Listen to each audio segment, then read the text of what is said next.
आज मैं सभी जवान लड़कों से एक रिक्वेस्ट करना चाहती हूँ, प्लीज़ सुनना ज़रूर। वो माँ बाप जो तुम्हें 25 साल तक पाल पोस कर हट्टा कट्टा जवान बनाते हैं, तुम्हारी हर डिमांड पूरी करते हैं ताकि तुम खुश रहो।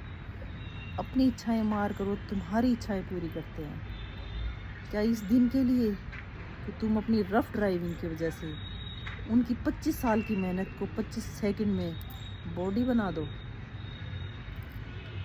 ये सही नहीं है। अरे तुम अपने बारे में ना सही तो उस माँ बाप के बारे में सोचो जिन्होंने अपने 25 साल तुम्हें दे दिए पालने में। उनका क्या दोष है? उनका यही दोष है कि उन्होंने पैदा किया है तुम्हें।